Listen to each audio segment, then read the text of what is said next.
একটা রেসিপি খুব ভাইরাল হয়েছে, সেটা হচ্ছে মহারাষ্ট্রিয়ান পনির থেচা। আজকে আমি সেই রেসিপিটাই ট্রাই করছি, কিন্তু অন্যরকমভাবে। আজকে আমি বানাবো পনির থেচা টিক্কি। প্রথমে ফ্রাইং প্যান বসিয়ে নিয়েছি, তাতে গরম করে নিয়ে দিয়ে দিয়েছি প্রথমে রসুন। বেশ কয়েকটা রসুনের কোয়া এখানে দিলাম। তার সাথে দিচ্ছি কাঁচা লঙ্কা, ঝালটা আপনারা বুঝে দেবেন, তবে পনির থেচা কিন্তু একটু ঝাল ঝাল ভালো লাগে। তার সাথে দিচ্ছি কয়েকটা আদা কুচি আর দেব চিনেবাদাম। এটাই কিন্তু এই রেসিপির মূল ইনগ্রেডিয়েন্টস। আর এখানে কিন্তু কোনো মশলা যাবে না, এইটারই একটা ফ্লেভার থাকবে। এটা সামান্য একটু ড্রাই রোস্ট করে নিয়ে সামান্য একটু তেল দিয়ে দিলাম, হালকা করে সতে করে নেবো। জাস্ট একটু হালকা করে ভেজে নিলেই হবে, জাস্ট একটু মানে ব্রাউনিশ কালার ধরবে, তখনই নামিয়ে নেবেন। যাতে না পুড়ে যায় সেটা লক্ষ্য রাখবেন। এবার ঠান্ডা করে নিয়ে মিক্সারের জারে নিয়ে নিয়েছি, সাথে দিয়ে দিলাম বেশ কিছুটা ধনেপাতা। ধনেপাতার ডাঁটিগুলো কিন্তু ছাড়িনি, মানে ছাড়াইনি, কারণ ধনেপাতার ডাঁটি এখানে দিতে হবে। এর সাথে দিচ্ছি গোটা গোলমরিচ, আর তার সাথে দিচ্ছি পাতিলেবুর রস। আপনারা নুনটা এখানে দিয়ে দিতে পারেন, আমি নুনটা এখানে দিচ্ছি না। এইবার নিয়ে নিয়েছি এখানে 250 গ্রাম পনির। পনিরটা এবার গ্রেট করে নেব।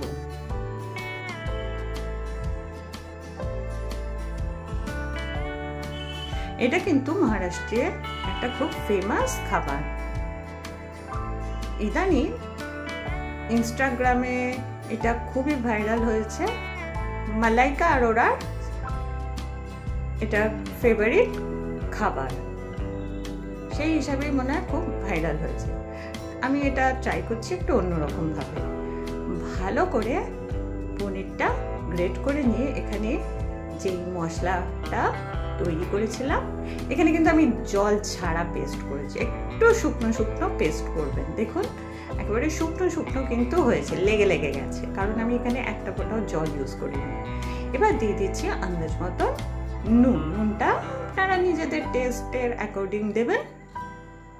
এবার হাত দিয়ে মেখে নিতে হবে। আপনারা এটা শুধুও হাত দিয়ে মেখে নিতে পারেন। আমি এখানে বাইন্ডিংয়ের জন্য সামান্য একটু চালের গুঁড়ো অ্যাড করছি। আমার মনে হলো একটু চালের গুঁড়ো দিলে ভালো হয়, তাই সামান্য একটু চালের গুঁড়ো অ্যাড করছি। আপনারা এটা স্কিপও করতে পারেন, এর জায়গায় আপনারা বেসন বা কর্নফ্লাওয়ার দিতে পারেন। বেশি না, অল্প সামান্য চালের গুঁড়ো অ্যাড করে আমি ভালো করে মেখে নিয়েছি। এবার হাতে সামান্য তেল নিয়ে ছোট ছোট টিকির আকার গড়ে নেব। এটা তো সবাই পারে। হাতে সামান্য অংশ নিয়ে ছোট ছোট বলের মতন করে প্রথমে গোল করে নিয়ে একটু চেপটে নিয়ে টিকিটা গড়ে নিচ্ছি। দেখুন কি সুন্দর টিকিটা গড়া হয়ে গেছে।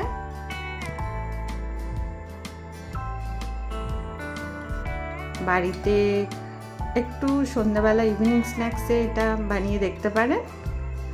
চটজলদি কিন্তু হয়ে যাবে, গেস্ট আসলেও এটা চটজলদি বানানো হয়ে যায়। এটা স্বাস্থ্যকরও বটে, কারণ এখানে খুব যে মশলা লাগছেও না, লাগছেও না, আর খুব কম তেলে কিন্তু এটা ফ্রাই করা হয়ে যাবে।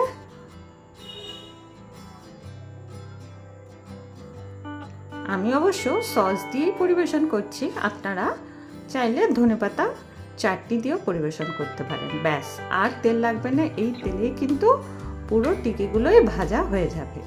ভালো করে তেলটা গরম হয়ে গেছে, আমি একটুখানি চারদিকে স্প্রেড করে দিয়েছি। এবার আমি এখানে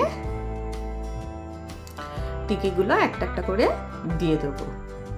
আচ্ছা, এটা কিন্তু লো টু মিডিয়াম ফ্লেমে ভাজবেন। আমার এখানে একটু ভুল হয়ে গেছে, আমি গ্যাসের আঁচটাকে একটু জোরে করে ফেলেছি, মানে একটু হাই ফ্লেমে করে ফেলেছি। সেই জন্য একদিকটা একটু বেশি ভাজা হয়ে গেছিলো, ভাজা। এটা কিন্তু হালকা ভাজাই ভালো লাগে।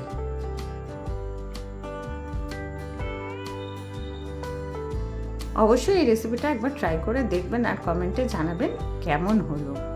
খুব চটজলদি হয়ে যায়,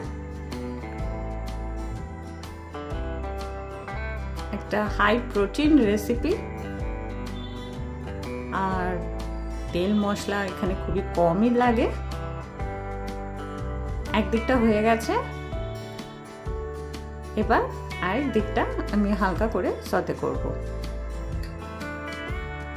দেখুন আরেক দিকটাও হয়ে গেছে।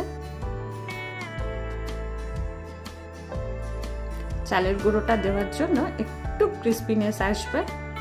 আপনারা চাইলে চালের গুঁড়োটা স্কিপ করে দিতে পারেন, তবে আমি বলবো ওটা একটু দেবেন, তাহলে ভালো টেস্ট আসবে। আপনারা এই টিকিগুলো বার্গারের একটু বড় সাইজে করবেন, করে নিয়ে না বার্গারের মধ্যে দিয়েও খেতে পারেন, বেশ ভালো লাগবে। ব্যাস আমি সসের সাহায্যে এটা মানে সহযোগে এটা পরিবেশন করে দিয়েছি। কেমন লাগলো পনির থেচার টিকি?